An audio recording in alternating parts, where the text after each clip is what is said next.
जय बोलो देवादिदेव 1008 श्री भगवान महावीर स्वामी की जय जय जय। अहिंसा परमो धर्म की जय जय जय। परम पूज आचार्य गुरुवर श्री विद्यासागर जी महाराज की जय जय जय। बोलिए परम पूज्य 108 मुनिवर श्री प्रमाण सागर जी महाराज की जय जय जय। परम पूज्य 108 मुनिवर श्री रह सागर जी महाराज की जय जय जय। नमोस्तु गुरुदेव नमोस्तु। सम्राट सिकंदर विश्व विजय के अभियान में जब निकला, भारत से गुजर रहा था, उसे किसी संत के विषय में जानकारी मिली। संतों से मिलना सिकंदर को बड़ा अच्छा लगता था। उसने अपने कारिंदों को संत प्रवर के पास भेजा, जाओ ससम्मान उन्हें हमारे दरबार में लेकर आओ।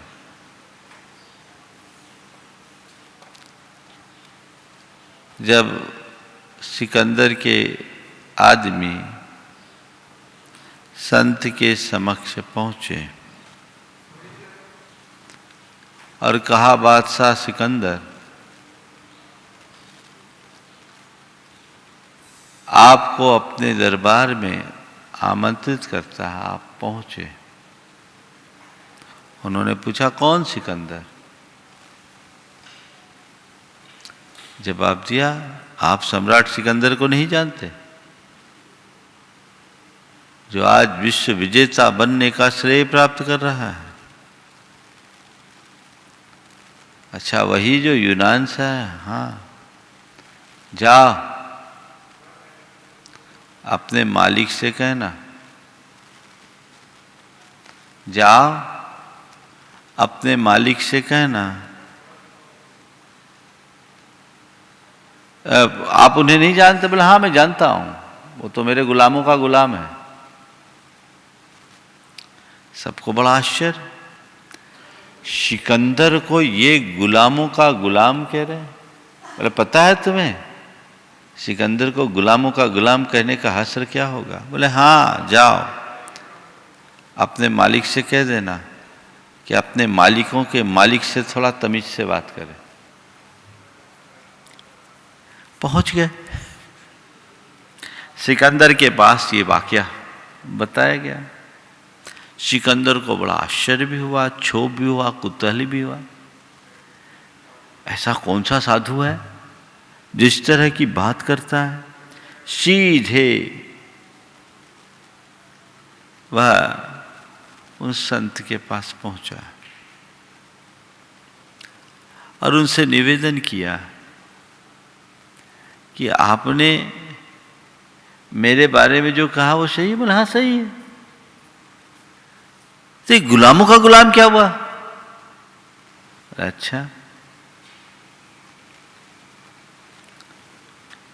तो अभी किस लिए निकले? बोले, विश्व विजय के अभियान में निकले। अच्छा, जब विश्व विजय के अभियान में युद्ध लड़ते होगे तो गुस्सा भी आता? बोले, हाँ आता है। विजय पा लेने के बाद उसका गुरूर भी आता होगा? बोले, आता है।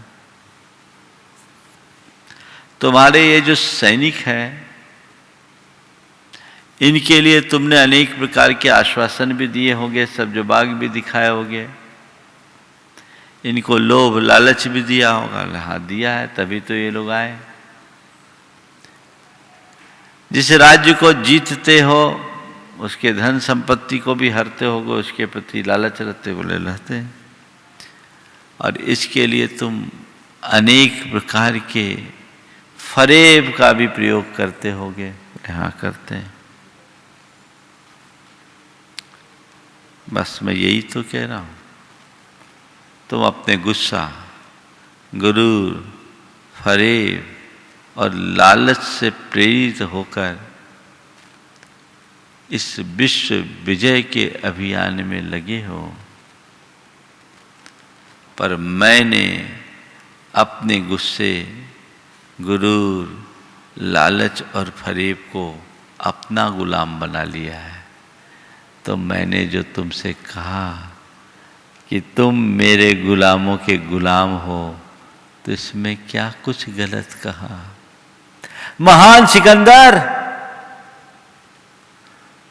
दूसरों को जीतना बड़ी जीत नहीं है, खुद पर विजय पाना ही सबसे बड़ी जीत है। सिकंदर सुनकर स्तब्ध रह गया। उसे अपनी कमी का एहसास अच्छे से होने लगा कि वाकई में औरों से भले मैं जीत जाऊं, पर खुद के आगे तो मैं हारा हुआ हूं। आज बात जीत की है, जीतने की है।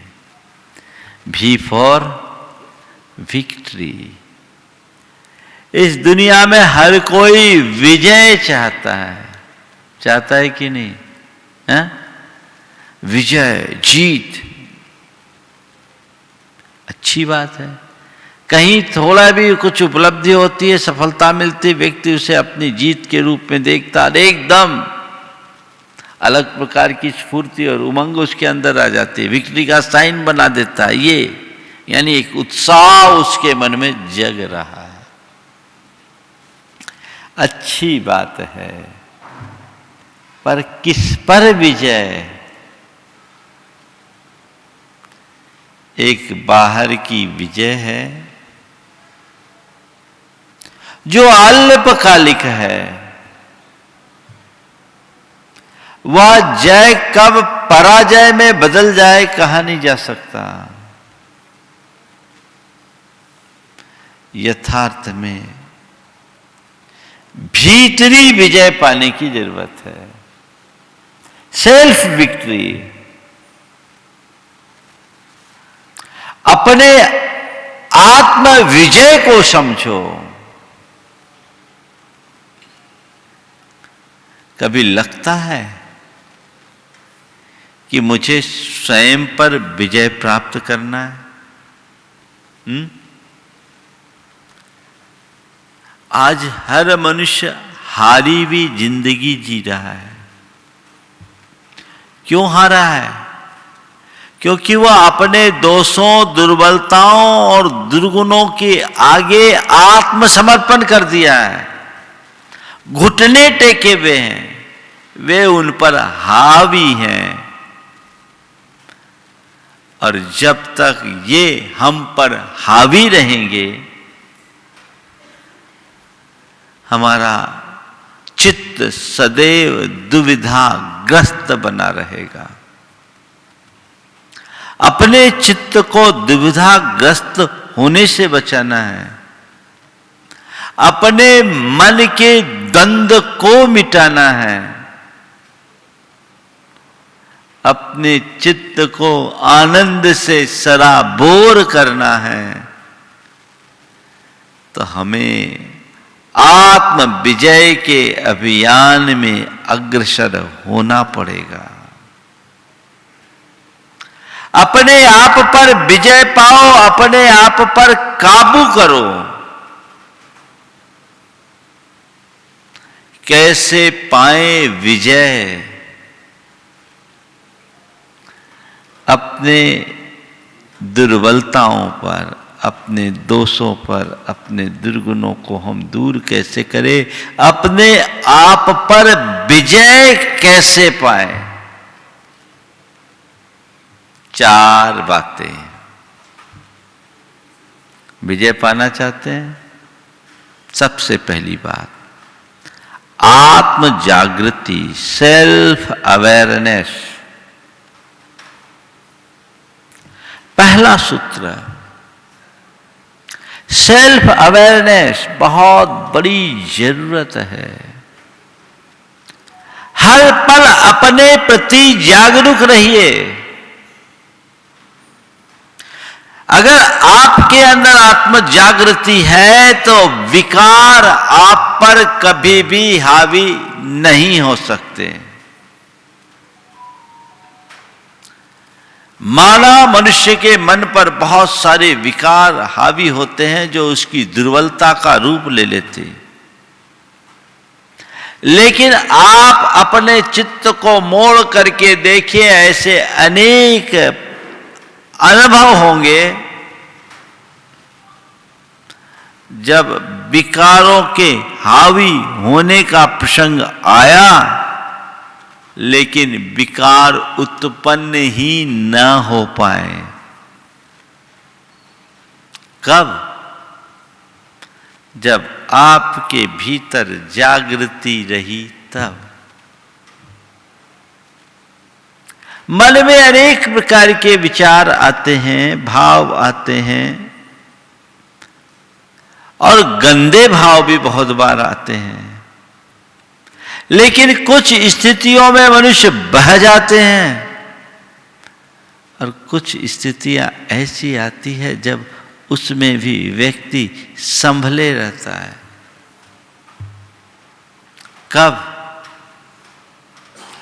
जब उसके अंदर आत्म जागृति रहती है तब। मान लो कोई व्यक्ति शराब पीने का आदी है, मद्यपान उसकी कमजोरी है, वो शराब के बिना नहीं रह सकता। लेकिन ऐसा व्यक्ति यदि यहां आकर के बैठे और उसे कहे कि भैया शराब पीना है क्या, तो क्या कहेगा वो? भैया माफ कर, महाराज के सामने शराब, यहां तो पानी पीना भी गुनाह है, मैं यहां शराब नहीं पी सकता। ये बात और है कि ज्यादा तलब लगे तो बीच में उठकर बाहर जाकर अपना काम कर लेगा, लेकिन यहां क्यों नहीं? हाँ, इसी का नाम अवेयरनेस है। उसे इतना विचार है, इतना विवेक है कि ये स्थान इस योग्य नहीं है, ये कार्य महाराज के समक्ष करने योग्य नहीं है। इस जागरूकता से ही जीवन में परिवर्तन आता है। तो जो बात यहां बैठकर करने योग्य नहीं है, ये आपके दिमाग में बैठी है, यही बात यदि थोड़े से परिवर्तित रूप में आ जाए और ये दिमाग में ऐसा बैठ जाए कि ये कार्य कहीं करने योग्य नहीं है, तो क्या वो व्यक्ति कर सकेगा? एक शराबी व्यक्ति में और एक शरीफ व्यक्ति में यही तो अंतर है। शराबी के अंदर कोई विवेक नहीं है, वो उसका आदी हो गया, और जो विवेकी व्यक्ति है वो कहता नहीं, शराब तो जीवन को खराब कर देने वाली है, मुझे ये नहीं लेना, नहीं लेना, नहीं लेना, कहीं भी किसी भी स्थिति में भी नहीं लेना। बच गया। ये एक उदाहरण दिया है मैंने। अवेयरनेस यदि होगी तो बुराइयां हावी नहीं होगी। तो पहली बात, आत्म जागरूकता हर पल होनी चाहिए। जागरूकता लाने के लिए क्या करें? अपने स्वरूप को याद करें, अपने स्वरूप का बोध रखें, मैं कौन हूं, और अपने परिणामों के प्रहरी बने। क्या मेरे द्वारा करनीय है, क्या अकरणीय है? जब आपको ये लगेगा कि मैं एक सभ्य नागरिक हूं और और इस तरह का आचरण मेरे लायक नहीं है, तो आप कभी भी कोई भी बुरा काम करने के लिए उत्साहित नहीं होगे।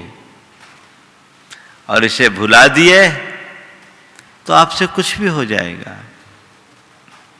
आज मैं मुनि हूं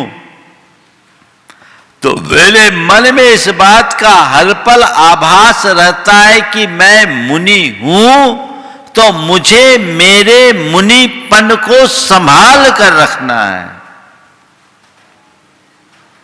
नतीजा, ऐसा कोई कार्य मुझ पर हावी नहीं होता जो मेरे मर्यादा के बाहर है। और यदि मैं भूल जाऊं थोड़ी देर के लिए कि मैं मुनि हूं, तो कुछ भी हो सकता है, कुछ भी हो सकता है। आपने वो कहानी सुनी होगी कि एक मुनि महाराज बचपन में मुनि बन गए, 8 साल की उम्र में मुनि बन गए। अब 8 साल की उम्र में मुनि बन गए, बरसात का दिन था और बच्चे पानी में नाव चला रहे थे कागज की। 8 साल की उम्र में मुनि बन गए, बरसात का समय, बच्चे पानी में कागज की नाव चला रहे थे। वे भी बच्चों के साथ कागज की नाव चलाने लगे, क्योंकि वो बच्चों के साथ बच्चे बन गए, मुनि नहीं रह पाए। तो क्या हो गया? स्वरूप का बोध होगा तो अवेयरनेस होगी, स्वरूप का बोध नहीं तो आत्म जागरूकता नहीं। हर पल हर मनुष्य को ऐसी समझ सुरक्षित रखनी चाहिए, मैं कौन हूं, मेरा दायरा क्या है, मेरी लिमिट्स क्या है, क्या मुझे करना है और क्या मुझे नहीं करना है। ये बहुत बड़ी जरूरत है। प्रायः लोग आवेश या आवेग में वो कर बैठते हैं जो उनको नहीं करना चाहिए, बाद में पछताते, अरे मैंने गलत बोल दिया, मैंने गलत बोल दिया, मुझे ऐसा नहीं बोलना चाहिए था। बाद में पछताने से अच्छा है पहले ही इतनी जागरूकता के संस्कार अपने हृदय में भर लो कि बाद का तो कोई काम ही ना बचे। समझ गए? तो पहली बात, सेल्फ अवेयरनेस। बाकी मामलों में आप बड़े अवेयर रहते हो, लेकिन अपने आत्मा के प्रति जागरूकता सबसे बड़ी जरूरत है। दूसरी बात, सेल्फ कंट्रोल, आत्म संयम।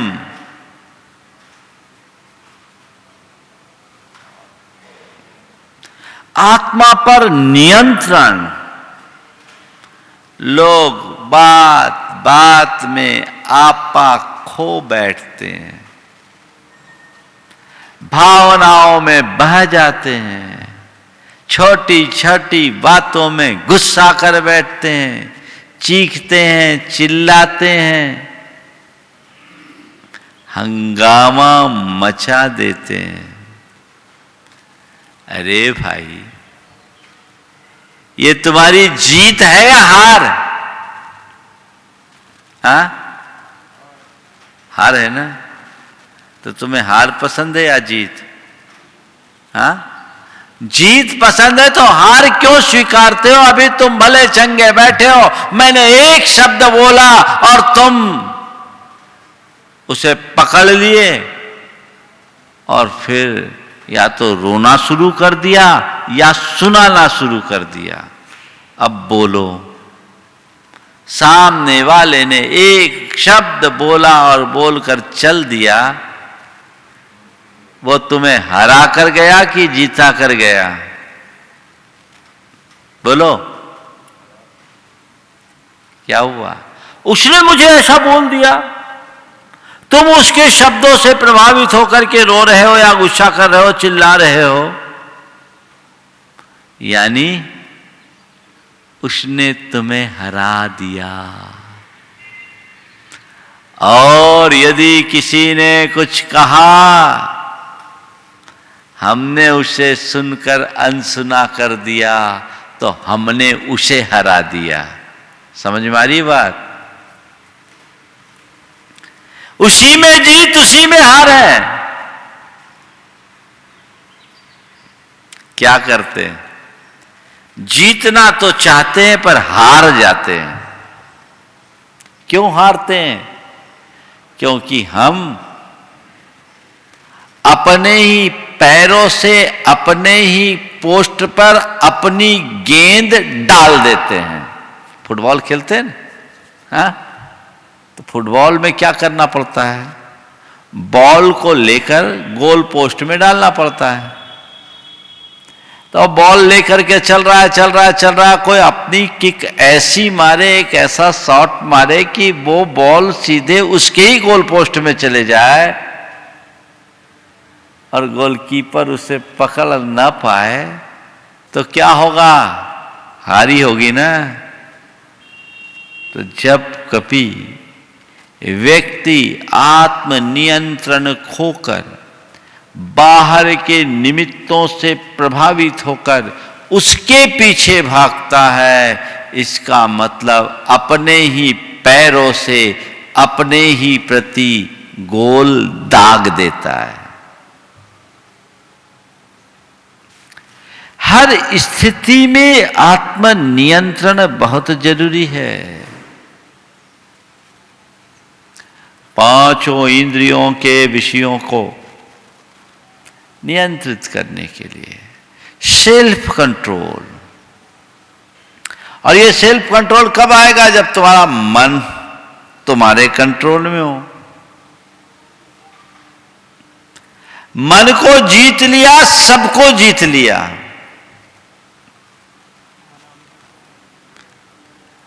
मन को जीता, सबको जीत लिया। जितम जगत के न मनो ये न। किसने जगत को जीता? जिसने मन को जीता। मनो विजेता जगतो विजेता। मन का विजेता जगत का विजेता है। तो कहते हैं, हे प्रभु हमको मन की शक्ति देना, मन विजय करे दूसरों की जय से पहले खुद की जय करे। वो खुद की जय करना है तो मन पर विजय करो, और मन पर विजय करने के लिए नियंत्रण का अभ्यास करो। आत्म नियंत्रण, सेल्फ कंट्रोल, यही संयम है। प्राय लोग संयम का मतलब खाने पीने और पहनने तक सीमित रखते हैं। निश्चित खान पान पर नियंत्रण और पहनाव में सादगी संयम का एक रूप हो सकता है भी। संयम का संबंध केवल इन बाह्य प्रवृत्तियों तक सीमित नहीं है। संयम का मतलब है अपने अंदर के आवेग संवेग पर नियंत्रण, अपनी भावनाओं पर अंकुश। अपने मन से विचार करो, क्रोध मान माया लोभ के विकार किस कदर हावी हो रहे हैं। ईर्ष्या विद्वेष घृणा और नफरत की भावना किस तरीके से बढ़ रही है। जलन कुढ़न हमारे हृदय में क्या रूप ले रहे हैं। यदि ये सब चीजें हम पर हावी हैं तो तय मान कर चलना चाहिए कि अभी ये विकार हम पर हावी हैं, उनका पलड़ा भारी है, हमारी हार हो रही है, वे जीत रहे हैं। अगर मन पर नियंत्रण है तो हमें कोई नहीं हरा सकता, लेकिन मन तुरंत भाग जाता है। कैसे करें सेल्फ कंट्रोल? बड़ा अहम प्रश्न है। आत्मज्ञान के बल पर मन को नियंत्रित करो, आत्म जागृति हो, आत्मज्ञान तुम्हारे पास हो, तो मन को बड़े सहजता से नियंत्रित किया जा सकता है। अभी थोड़ी देर पहले मैंने कहा था कि स्वरूप बोध हो तो आत्म जागृति बनती है, और स्वरूप बोध हो तो अब कहता हूं आत्मनियंत्रण भी होता है। कैसे? मुझे जब पता रहता है कि मैं कौन हूं, मुझे सामने वाले से कैसा व्यवहार करना। जब तुम दुकान में बैठे रहते हो, ग्राहक आता है, कई तरीके का ग्राहक आता है। कई बार कई ग्राहक उटपटांग भी बोल देते हैं, दुर्व्यवहार भी कर देते हैं। उस घड़ी आप क्या प्रतिक्रिया देते हो? चाटा मार के भगाते हो, उस पर गुस्सा करते हो, क्या करते हो? बड़े प्रेम से सामने वाले को बोलते हैं और दोबारा आने का अनुरोध करते हैं। क्यों? ये संयम क्यों आया? आपको पता है मैं एक दुकानदार हूं और वो ग्राहक है। मैं दुकानदार हूं और वो ग्राहक है। दुकानदार यदि ग्राहक से अच्छा व्यवहार नहीं करेगा तो धंधा चौपट हो जाएगा। ये स्वरूप बोध है ना। आज कोई व्यक्ति अपनी मां के पास रहता है, अपनी बहन के समक्ष रहता है, उसका मन बड़ा निर्विकार रहता है। कदाचित एकांत में भी रहे तो उसका मन निर्विकार है। क्यों? स्वरूप बोध है। मैं कौन हूं, ये क्या है, ये मेरी मां है, ये मेरी बहन है। मन में वैसा विचार और विकार ही नहीं। और यदि यही प्रसंग कहीं और हो तो मन को बहकने में देर भी नहीं। पल में मन बहक सकता है, पल में मन भटक सकता है, देर नहीं लगती। तो संत कहते हैं बस स्वरूप बोध रखो, जैसे मैं आत्मा हूं वैसे ही सब आत्मा है। मेरा स्वभाव जानना और देखना है, मैं ज्ञान स्वभावी हूं। ये विकार मेरा स्वभाव नहीं है। मन में जब ये बात बैठ जाए तो मन में अपने आप नियंत्रण आ जाता है। और इस बात को बैठाए बिना जबरदस्ती मन को पकड़ने से मन नियंत्रित नहीं होता। जब हम अपने मन को सही मार्गदर्शन देने में समर्थ हो जाते हैं, हमारा मन हमारी मानना शुरू कर देता है।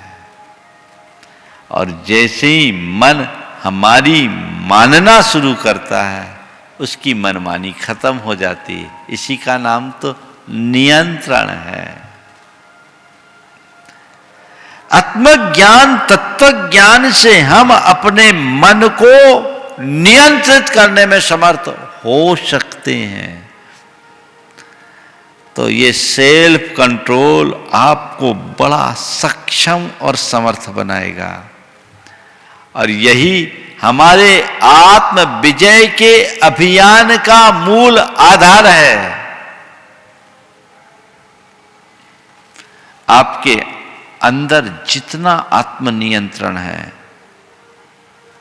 आपकी उतनी बड़ी जीत है।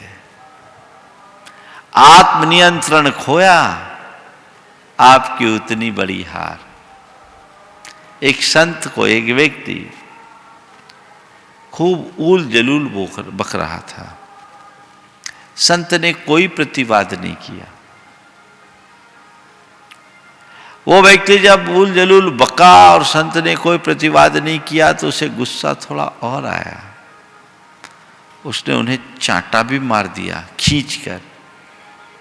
संत ने अब भी कुछ नहीं बोला।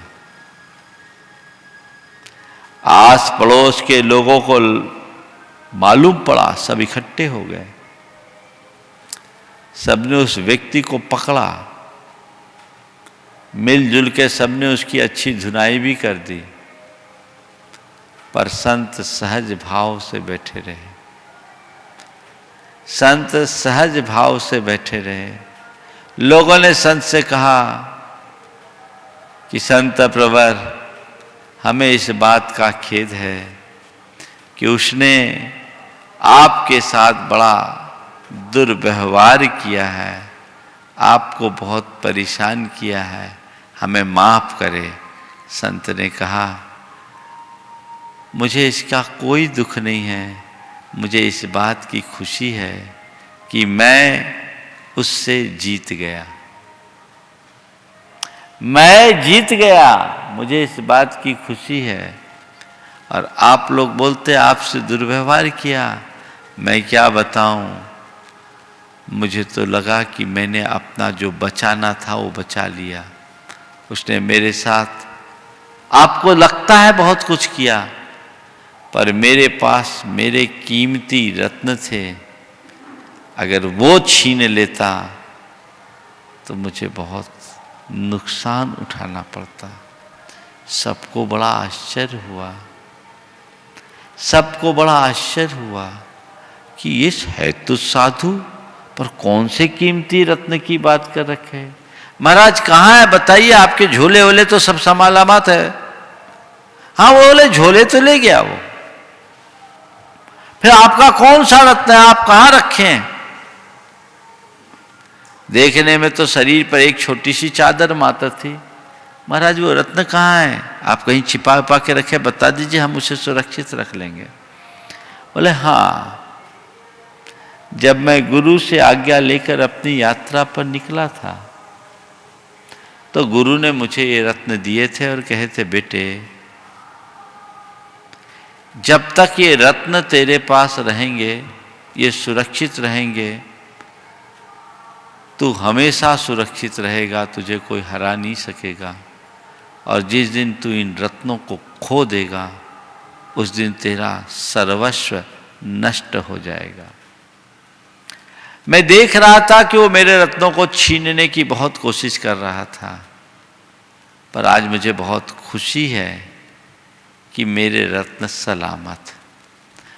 अब तो सामने वालों के मन में और अधिक कुतूहल और आश्चर्य होने लगा, कौन सा रत्न महाराज, कहाँ है रत्न, कहाँ है रत्न? बोले बात ऐसी है कि मेरे गुरु ने मुझसे कहा था कि तुम जा रहे हो, रास्ते में कई तरह के लोग मिलेंगे, पर मैं तुम्हें रास्ते की व्यवस्था के लिए शांति और सद्भाव समभाव के 2 रत्न दे रहा हूं।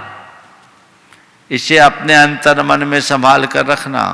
कोई कुछ कितना भी कर दे, इसको मत खोना। तुम्हारी यात्रा सुरक्षित रहेगी और तुम अपने जीवन के लक्ष्य को प्राप्त करने में समर्थ हो जाओगे। सब सुन के रह गए। बोले उसने मुझ पर पता नहीं क्या क्या बोला, पर मेरा नियंत्रण खोया नहीं।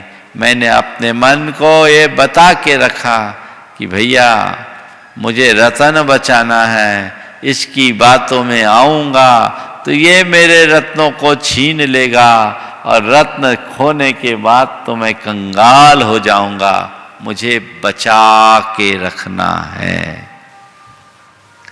बस आपसे भी कहता हूं, अपनी शांति और सद्भाव के रत्न को बचाए रखना चाहते हो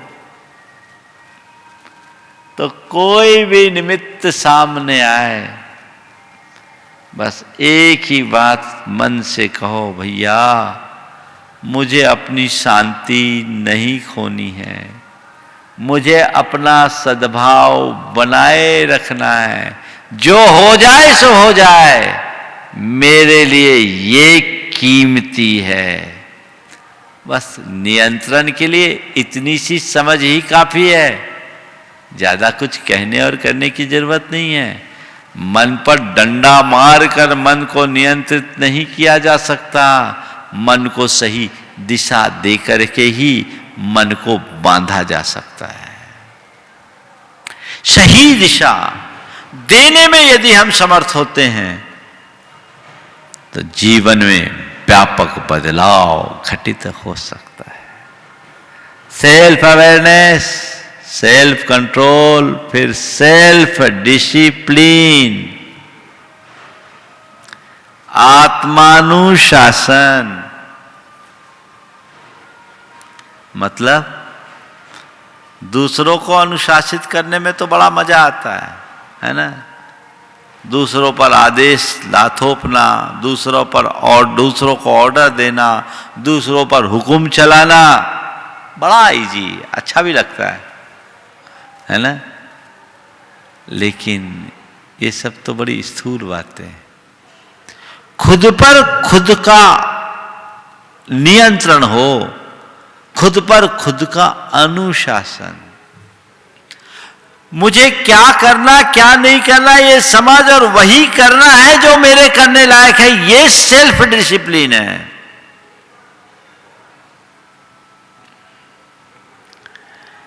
मैं दूसरों से नियंत्रित और संचालित हो रहा हूं तब तक मैं हार रहा हूं, और जब तक मेरा मुझ पर नियंत्रण है, मैं अपने आप को अपने आप से संचालित कर रहा हूं, समझना मेरी जीत है। क्या चाहिए? आत्मानुशासन का पाठ होना चाहिए ना। पर बात बात में लोग आत्मनियंत्रण भी खोते हैं और आत्मानुशासन तो रख ही नहीं पाते। यदि तुम्हारे करने योग्य कार्य के लिए तुम्हें कोई बार बार उकसाए और फिर भी तुम ना कर पाओ, इसका मतलब तुम बड़े कमजोर हो और तुम अपनी प्राथमिकताएं ऐसे निश्चित कर लो कि मुझे जो करना है वो करना ही, और स्व प्रेरणा से कर रहे हो तो तुम मजबूत हो।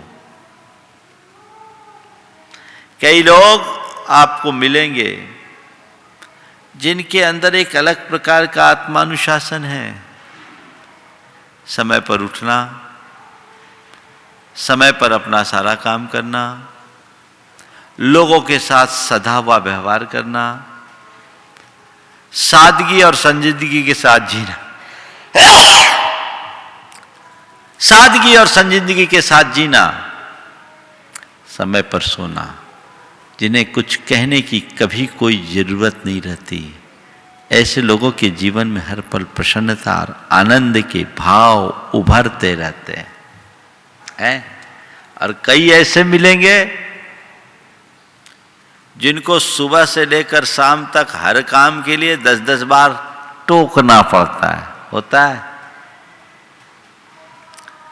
जो दूसरों के द्वारा बार बार कहने पर तैयार हो, समझना वो हारा हुआ है, और जो खुद के कार्यों के प्रति हर पल तैयार हो, समझना उसकी जीत पक्की है। आत्मानुशासन अपने भीतर जगाइए, अपने जीवन के लिए खुद अपना नियम निर्धारित कीजिए और उन नियमों में अपने आप को स्वयं ढालिए, तो जीवन की वास्तविक उन्नति होगी। हम दूसरों पर आरोप क्यों लगाए? दूसरों से शिकायत क्यों? दूसरों से अपेक्षा क्यों? दूसरों से आशा क्यों? सारा सॉल्यूशन तो मेरे भीतर है। जब प्रॉब्लम मेरी है,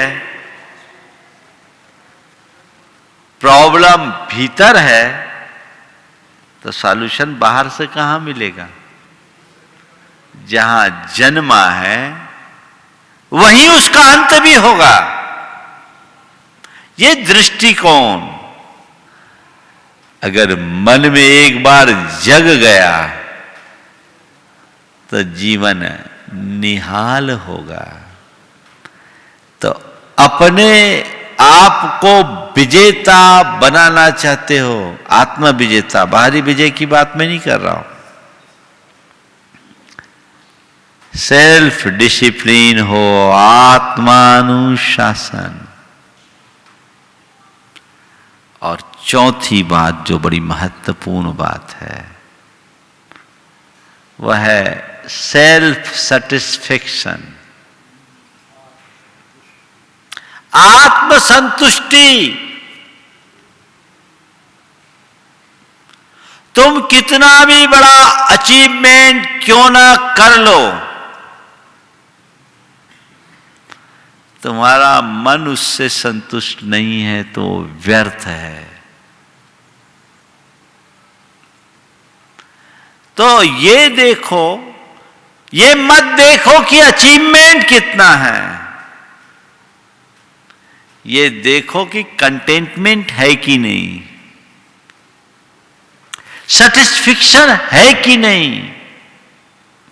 आज अपने मन में पलने वाले असंतोष की ज्वाला में झुलसकर मनुष्य स्वाहा होता है। सब कुछ होने के बाद भी कुछ नहीं कर पाता, हार जाता है। अपने अंदर इतना संतोष हो कि कोई भी किसी भी स्थिति में हमें हरा न सके, अंदर से मैं मजबूत बना रहूं। ठीक है, जो है, जैसा है, जितना है, वह सब कुछ मेरे लिए पर्याप्त है। देखो सेल्फ सेटिस्फैक्शन क्या होता है। एक साधु एक व्यक्ति के यहां भिक्षाचरी के लिए गया। साधु भक्त था।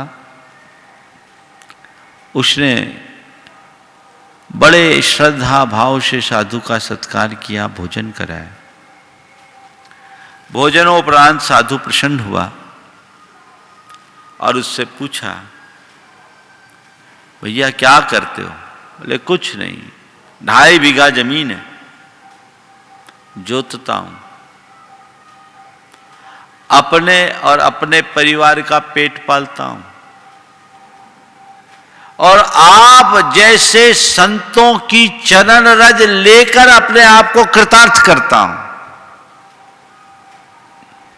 संत ने कहा, तुम्हारे पास मात्र 2.5 बीघा जमीन है? बोले हाँ।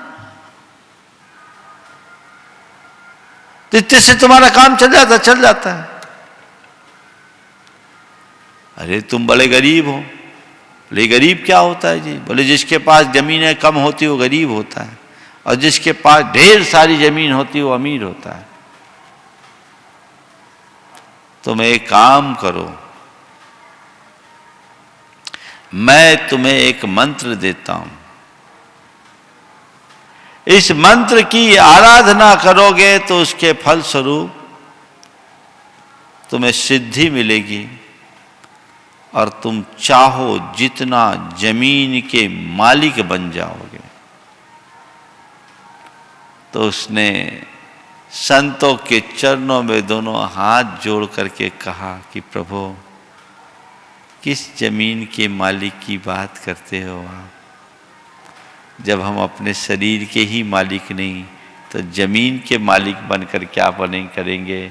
मैं ज़्यादा जानता नहीं, आप जैसे संतों से ही सुन करके मैंने सीखा है कि जितना है उतने में संतोष हो तो तुम सबसे बड़े धनी, और तुम्हारे पास अगर असंतोष है तो सबसे बड़े धनपति होकर के भी तुम दरिद्र हो।